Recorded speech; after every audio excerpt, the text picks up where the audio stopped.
welcome to round two of my discussion with Tayyib Bhai. You guys really liked the first video. Thank you for your comments and likes. And thanks to Tayyib Bhai for taking out his time to share his success story about his restaurant business in Canada with all of us. So Rashid, how are you? I'm good. Thank you. How about you? Very well. This is a weekend, Sunday afternoon here in Alberta, so quite warmer today. Let's talk about your food businesses, your restaurant businesses in Canada. So, what was your first business and how did that start? 4 years ago, I started quick serve fast food restaurant. It is a fried chicken restaurant. I have a couple of restaurants under the same name, and I opened up a third one last year, 2019, earlier, which is a Japanese food quick serve restaurant with sushi and all those stir fry meals. So yeah, I have three restaurants. So, I believe the fast food restaurants are Mary Brown's. The Yes. Japanese one is Edo Japan.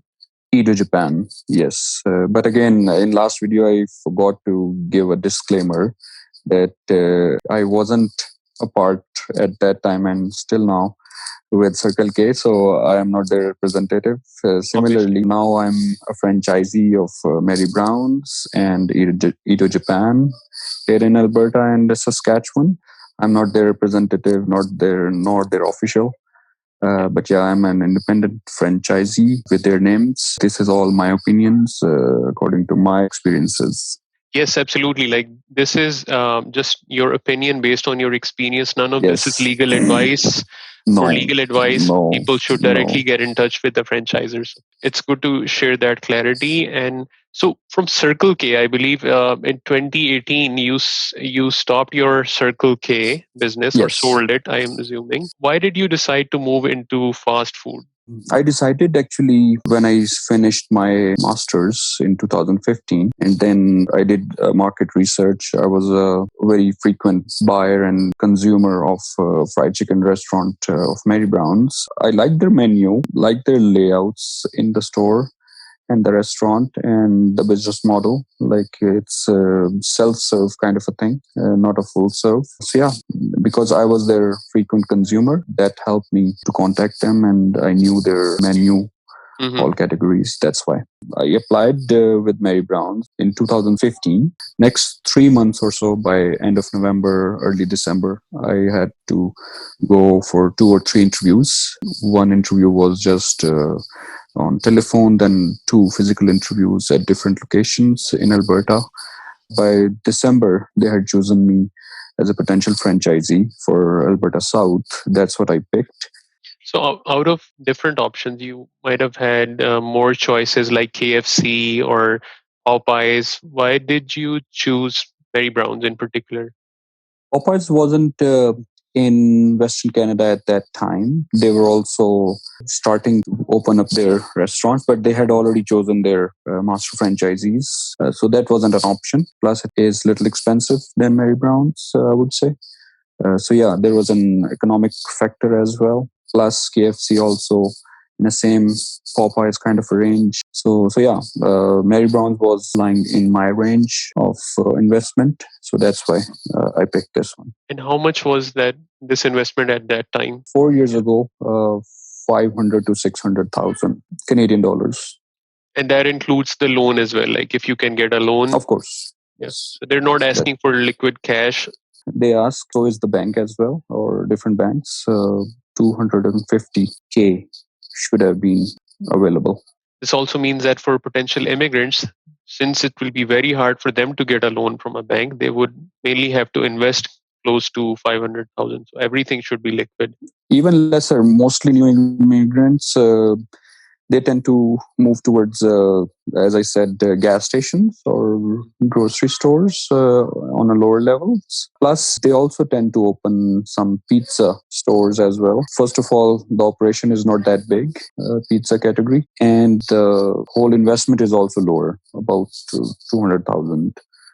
And I guess it also depends on the chain. Like, if we talk about Domino's or Pizza, Oh it yes, can be much higher than this. Domino's is exactly the same like Yeah. Pizza. You're right. Yes, it's about 5 to 700,000. Yeah, so I was wondering, what is the breakup of this 500,000 for Mary Brown's? Like, where does this 500,000 go? Yes. That's a good question. About 175,000 in equipments. Some leasehold improvements, which curtails all the inside and outside construction, which are called leasehold improvements. Their structure, their layout inside the store, outside, which is a designing, their signs. So that is called leasehold improvement, which is about 250 or 280. So it varies depending upon the size of the restaurant. But yeah, 250 to 280 is the leasehold improvement. 175 to 180K, I'm talking, Yeah. is the equipment. So yeah, and then rest is your POS equipments, which is separate than equipment, kitchen equipment. Hmm. The POS means your registers, your tills. If you have a drive-through that has an extra, POS system, so that is around 20-25K. Hmm. Plus 25 to 30,000 is a franchise fee. So yeah, that's how it becomes touching 600,000. In terms of the actual investment, I'm assuming you paid the franchising fee upfront. Then what about Yes, the rest? Do you just pay that gradually as it happens? For example, when yes. you Gradually, when the construction starts, like 50%, you give different deposits. Like they would have said that okay, we need 100,000 now. When the construction is going to start, then 100,000 next month, and then when you are going to open, then bank delivers the whole loan towards the franchisor. right, because you were half of your investment was a loan, right? Yes, And this franchise fee, do they mainly use it to train new franchisees? to give you their name and their rights. But yes, this franchise fees includes training plus giving you the rights mainly to sell their menu. And will they also tell you where to buy this equipment from? Yes, those all equipments are bought from their approved vendors and approved suppliers for equipment or their inventory. Mhm. You cannot buy your own. So once you decide that you want to go with a particular franchise, you apply and the interview process begins. Like to your point, you had a phone interview, two in-person interviews. It took a few months. What Yes. happens after that? If we were to make a It took me a timeline. year. It took me a year. First, we selected a city. Then we started working on different locations. So yeah, it took us 5-6 months. We selected a location. Then again, it took us 2 or 3 or 4 months, 2 to 4 months to negotiate with that landlord, and the franchisor helps 100% to negotiate with you and for you with that landlord. And then as soon as the negotiations are done, you get the possession through your franchisor. And because I was new, so the construction was also done by the franchisor, Mary Brown. Then as soon as you get the possession of that spot in that plaza, construction is about 2 to 3 months. So that's how, from end of 2015 until end of 2016, when I physically opened the first restaurant, November 2016. So it took me a year to finalize the city, to see all the different availabilities of the locations, and then finally go with the location, and then few couple of months to negotiate, and then 2 or 3 months, which is 8 to 12 weeks average construction period. In terms of the lease, how does that work out? How long is the duration typically for such leases? 10 years, and then a couple of more 5-year tenures to negotiate. First of all, landlord will give you 2 5-year terms to make it 10 years. Mhm. In those 5 years, for first 5 years, this much like value A, and then for next 6 to 10 years, value B. After when these 10 years are finished, then you have further option to prolong with your landlord for next 2 5-year terms. So it's basically 20 years. Right. But at the time of signing, can you say that I need it for 20 years or is it initially Yes, only? Uh, it's mostly always, because as soon as the ninth year is finished, you let your landlord know that yes, for next year onwards, which is 10th year onwards, when the 11th year will start, yes, you're planning to move forward with that location and with that landlord. And then yes, negotiations will be for that dollar per square feet value will be different at that time according to the market value. First 2 terms of 5 years each, and then after 10 years you have an option of further 2 more 5-year terms. And how does the payment go for this first 10 years? Because that's a long You have period. to, yes, the rent is divided into 2 parts. First is the basic rent, and then the second part of the rent is the additional rent, which mostly people say as a common area rent, from which the landlord, which varies every year. The basic rent does not vary for the firm year of terms, like for first 5 years or next 6 to 10 years, it remains constant. And then the additional rent, which is a common area, that varies every year depending upon how many maintenance costs was of that plaza in that year and how many property taxes are estimated for that municipality in that city. So yeah, additional rent slash common area varies every year. That's how your total rent comes up to a final figure. And then But you write down yeah, the landlord gives you the next upcoming year monthly rent. Then you have to give the post dated checks of 12 months to your landlord from your business account. So basically you're not, other than these checks, you're not paying any other amount in cash, nothing No, like that. no.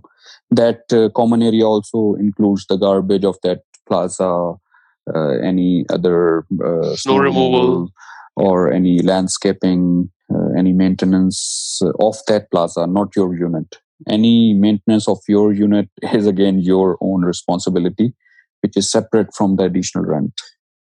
It doesn't mean that if your AHU or any heating is down, you will ask your landlord to get it fixed. No, it will be still your responsibility on top of the additional rent. So keep in mind that any maintenance in your unit is your whole responsibility, plus that additional rent is any maintenance of that plaza. Utilities are again your own at your own business name. Those have nothing to do with your landlord. So once you take the possession to start the inside construction of 8 to 12 weeks, you take the utilities possession onto your registration name, which is your company name, and then they are on your company name, like any electricity, of course, natural gas, water, your phone and internet, your menu boards, which are TV menu boards, plus any surveillance cost. Then the restaurant insurance is again a separate thing.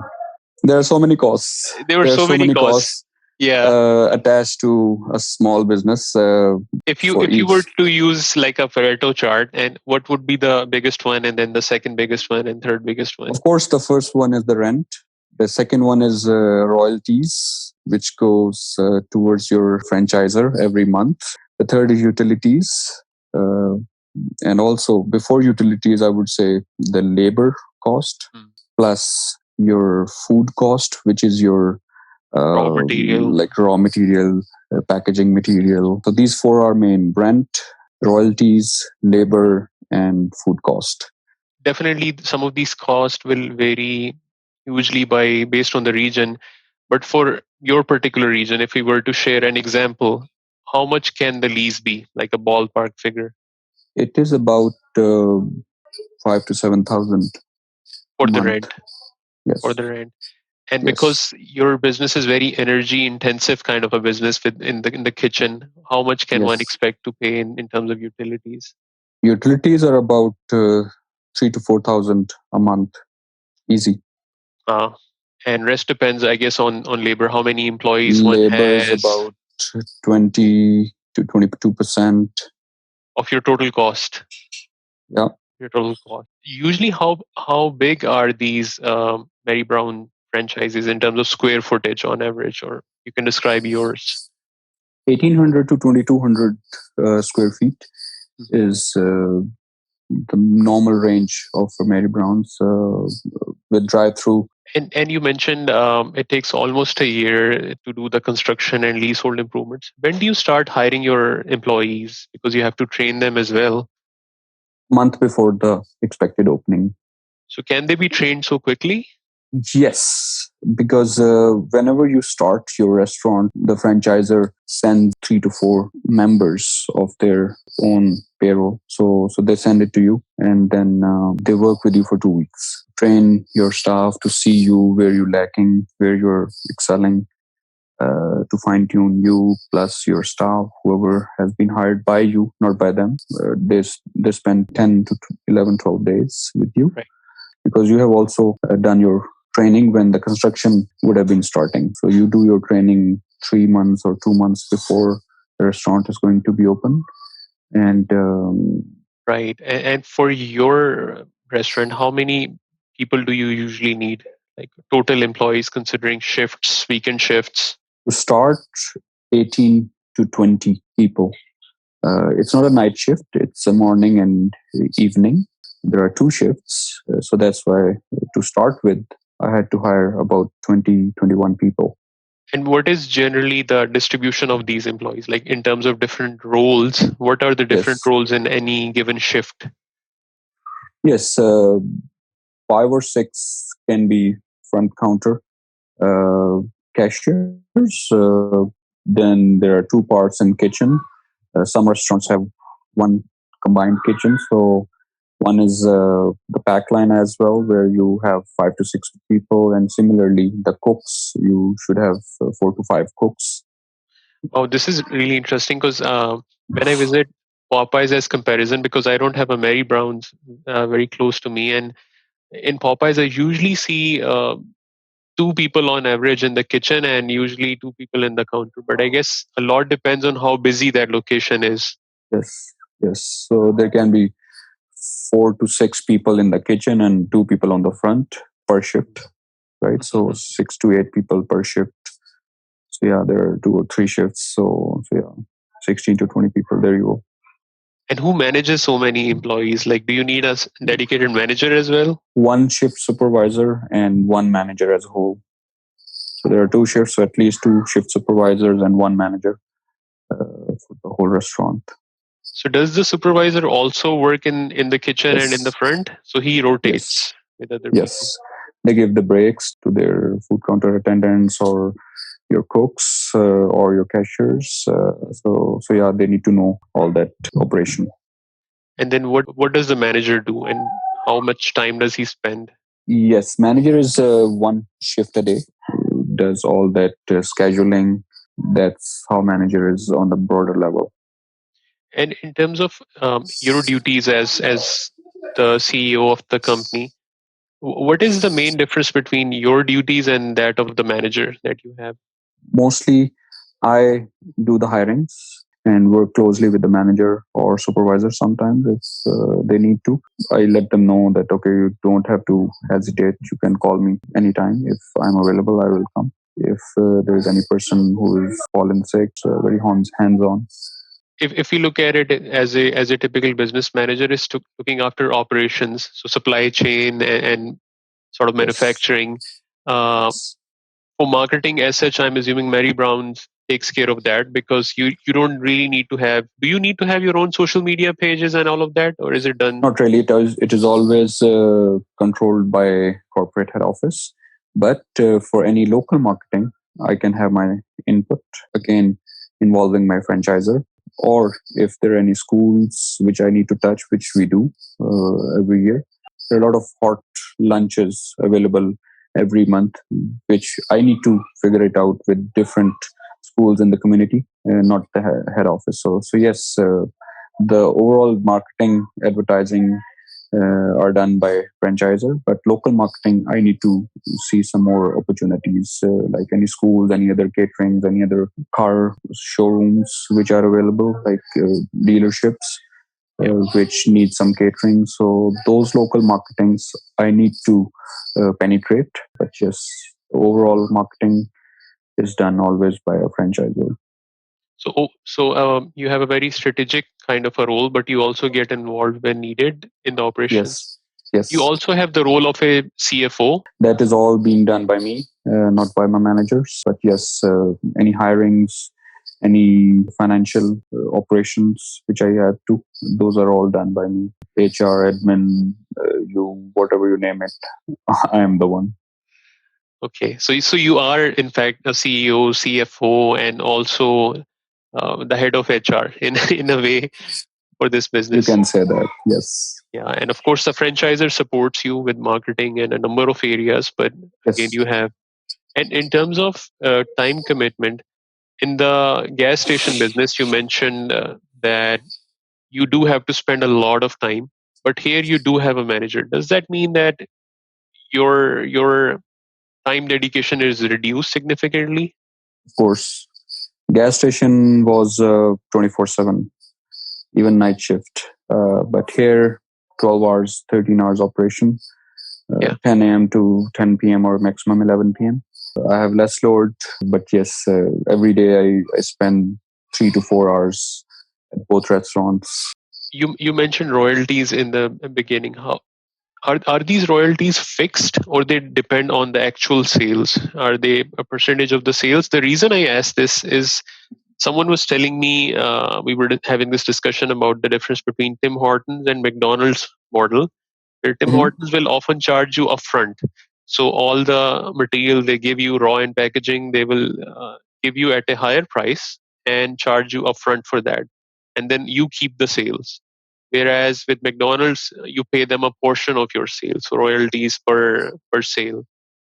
Same happens here in Mary Brown's and Edo, Japan as well. The percentage of royalty is fixed, but again, that depends upon your monthly gross sales, not the profit or something. A lot of people ask this is what out of the profit. No, it is out of the gross sales. Yeah. Whatever you're punching in your POS, which you need to. They do all the audits, sometimes random audits with you every quarter or every bi-yearly. It is all according to the gross sales of a month. The percentage of the royalties is fixed. What is the minimum amount of sale required to reach break even? I And would give you a one thumb rule that if in this kind of mid-sized franchise, if your sales are 750 to 800K annually, Mhm. you start making money. So it's just break even. You're talking about that break even point. Yes. Uh, Yes. and without disclosing Mary Brown's royalty percentage, usually for food based businesses, what range can one expect to pay in terms of royalty? Royalty is basically a portion of two things. One is called royalty, and half is ad/marketing fund. So these both things get together to make a full royalty figure. That royalty percentage goes strictly towards the franchisor for their expenses and marketing. They need to market for all, not yours only, but all nationwide restaurants of the Mary Brown's or slash Edo. So the total percentage could have been 7 to 10% in Mhm. total. Uh, is the market amount also fixed? Like regardless of your It is sales, we need. also it is also according to the sales. Uh, Like that 7 to 10% I gave you, which is a combination of royalty plus ad fund or yeah. slash marketing fund. That is all according to your gross sales a month. Okay. So as soon as your sales go higher, the royalties go higher. How about the licenses that you need because you're opening a new business? Does the franchisor help you with that? Not really. Whatever the licenses are required for construction related issues, Yeah, that is their construction department. Uh, will help you. yes, in their jurisdiction. Whereas after the construction is done, or if you are doing that construction from your general contractor, then it's the general contractor's responsibility. First of all, these kind of franchisors will not let you open your first restaurant by your own general contractor. No, you have to go through the main franchisor. and they will pick their general contractor. If you're opening up your second or third restaurant with the same franchisor, then you have a liberty to choose your own general contractor. So all these construction related permits are responsibility of the general contractor. When the construction is done, then before opening, the municipality health department plus all those fire departments, they finally come to give you a final go ahead. If there are any discrepancies, they will let you know. As far as health or food area is concerned, or any fire coding is concerned for the building and for the construction, they will let you know. So you have to complete all those discrepancies in full, and then they will visit you again if there are any discrepancies to give you a final go ahead. Plus, you have to go to the municipal office of that city to get the business license, which you have to apply a couple of weeks before the construction is going to be completed. And similarly, for the food and health visit, the franchisee needs to involve the local health department or food department, and then you get their appointments booked depending upon your dates of opening are matching. So they come 3 to 4 days ago earlier, and then that's how you need to give them a time that your everything is done, your construction is done. Then they will come and visit you. They will not come in the middle of the construction. Right. When the construction is done, you have to have at least a week or a couple of weeks ago their timelines, their appointments, to get them booked for that certain day. They will come visit you. Your all fixtures should be ready. Any hot water, anything, any pallets, they need to be properly placed. The washrooms are properly done. All the fixtures are properly done. Then they will visit as far as food and health department is concerned, and then that's how they will give you the go ahead. Plus, on the opening day, you have to have a business license, right? So there are two kind of licenses on franchisees part.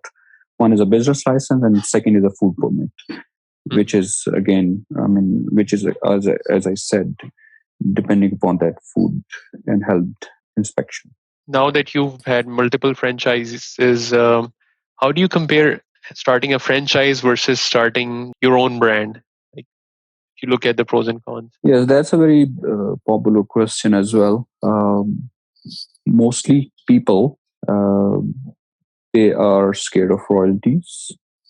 Of course, it's 7 to 10%, as I said, range is going out of your pocket. People don't want that. But by giving that, it gives you a certain kind of, not security, but little surety of your business to be successful if you go with a franchise first.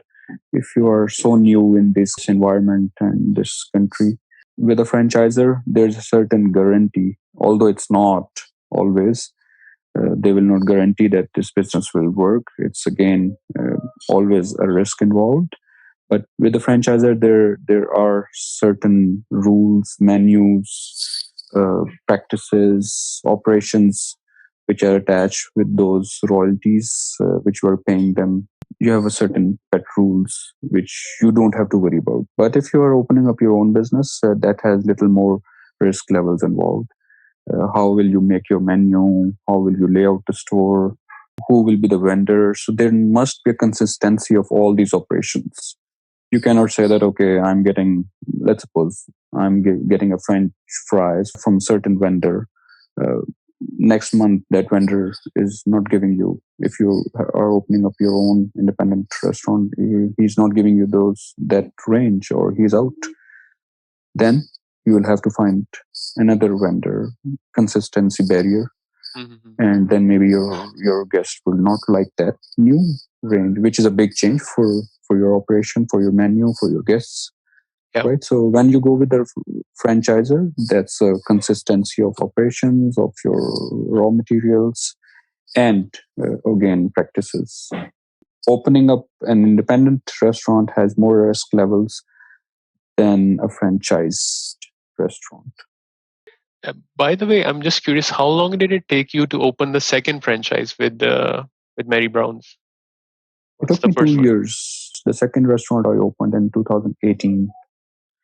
So I'm assuming you started a few months early. You made that decision relatively early. It took us 8 to 12 months again to finalize that second location, and then to negotiate with that landlord, and then construction Wow. started. So yeah, it is about 8 to 12, 10, maximum 12 months process. So I Uh-huh. started that process in late 2017, and then fall 2018 I was able to open up the second one. And any other advice or tips you'd like to share? Your location must be very important factor. Which location, which Yeah. franchisor you are going with, and uh, what is the audience you are targeting. First of all, whenever you pick a franchisor, they give you a go ahead to be their potential franchisee. They give you a disclosure document, which is a confidential document, but in that disclosure document, there is a list of their franchisees which you can contact with them. Hmm. So before picking up a location, you can contact those franchisees, whoever you want Right. to know about the franchisor, how they deal with the franchisees. So yeah, you can This is really you good. can yes. So in that disclosure document, there's a business model, some financial figures, the general, not specific. The general financial figures will be there. How that chain works in the last not some, most all the franchisees numbers and contact information will be there. So you have to contact with them. And do they also share information about past businesses? For example, X number of entrepreneurs started our franchises, out of them Y were successful. Can you get that sort of information? No, you cannot. But that franchisor will mention that Yeah. how many restaurants were closed and how many restaurants were opened. That disclosure document, you can, I would advise also to discuss with your lawyer Mhm. or any professional accountant, although that is a general figure, but that lawyer or professional accountant will give you a bit insight of that disclosure document of that XYZ franchisor, Yeah. that how it works. Plus, you can see the sense of popularity of that brand, how popular it is in your area or in your province. People, they are liking it or not. Do you really like it or not? Yeah. So that is also very important. So I think if possible in the future, maybe we can connect again for Edo Japan. Today, Sure. I've already taken up a lot of your time. No worries. And that's My all pleasure. the questions I had. Thank you so much for your time, Tayyib bhai.